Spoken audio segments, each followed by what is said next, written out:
Beefy. Welcome to 365 Days of Sport. I'm in Melbourne and today I'm going to do something a little bit different. I'm going to go and have a look at some bike polo. That's right, polo on bikes. Not horses riding bikes, people riding bikes, hitting balls with a mallet. Who needs a horse when you've got a bike? You don't need a stable, you don't need to buy loads of hay, you don't need a brush. And in fact, when you see these people, you definitely don't need a brush.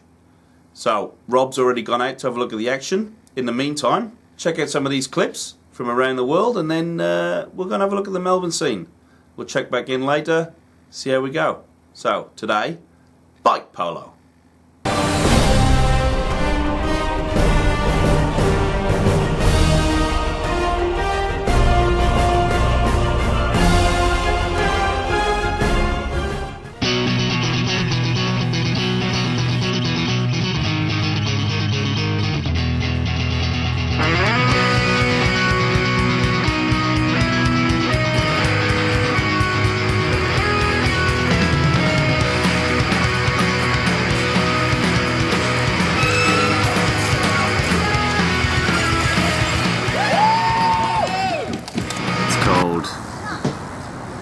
It's freezing and it's Sunday and I'm watching Bike Polo. Oh, yeah, here we go. Wow, Jesus Christ.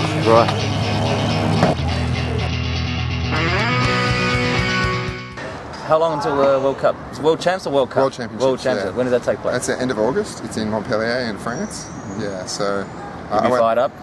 Yeah, I'm pretty fired up. I think we've got a really strong Australian contingent this time.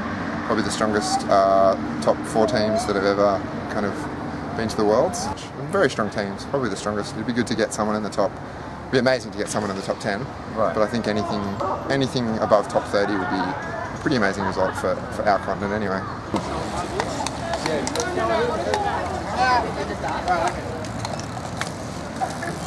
Wow.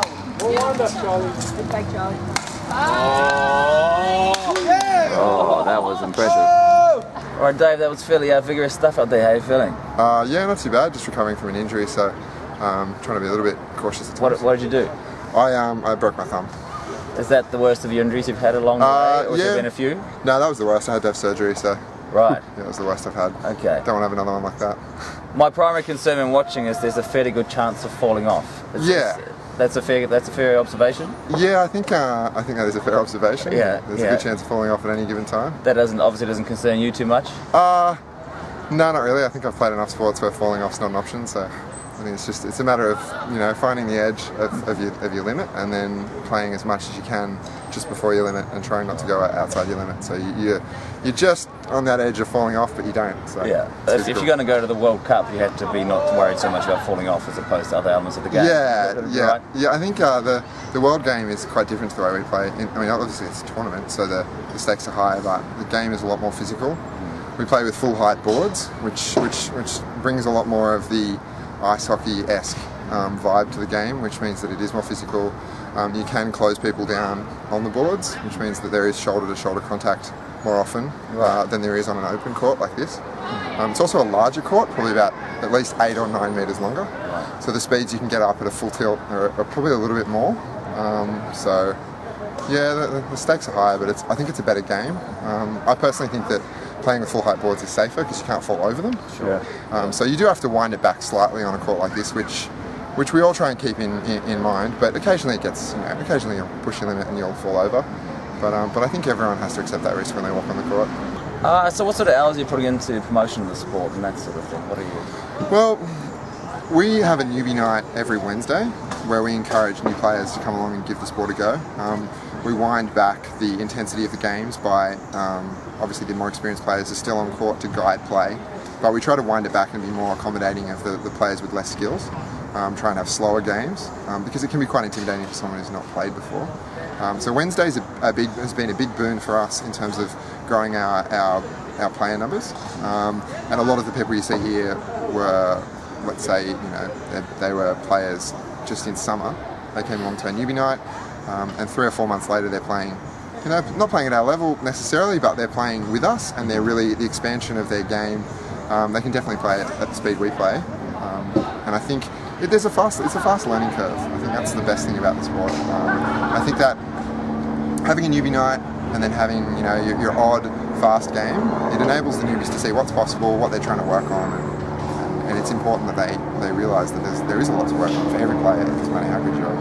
So it looks to me the sort of sport that could get into the X Games or something like that. Would that be a possibility? Yeah, it's interesting you say that. I guess there would be a bit of a There's a lot of rough and tumble from what I thought. True. There'd be a bit of resistance to that from the community possibly because, of that bohemian aspect, and I guess that would be, that age-old adage of selling out, possibly. But at the end of the day, I think for the players like myself, the upper-level players, I think if it brought the sport to the fore of more people's minds and we had more serious competitors who came from other sports like bike trials, downhill, cross-country, other sports where you learn bike skills, and then obviously players who play hockey, and it's going to progress the sport.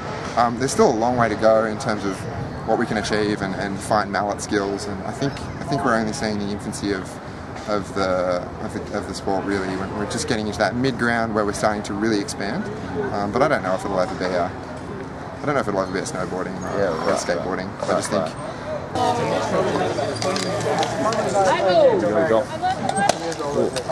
Dave, thank you very much for your time. No worries. Good luck for the World Champs and all the best for the future. No, thanks very much. Really appreciate it. Cheers. So, Rob, Yes. bicycle polo. What do you reckon? I personally wouldn't be involved in a hurry, but I commend their athleticism and beards.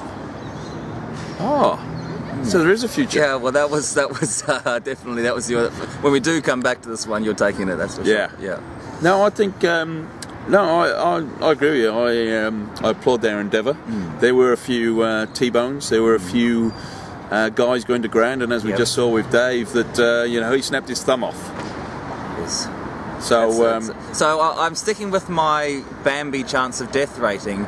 However, I will concede very high chance of severe injury rating.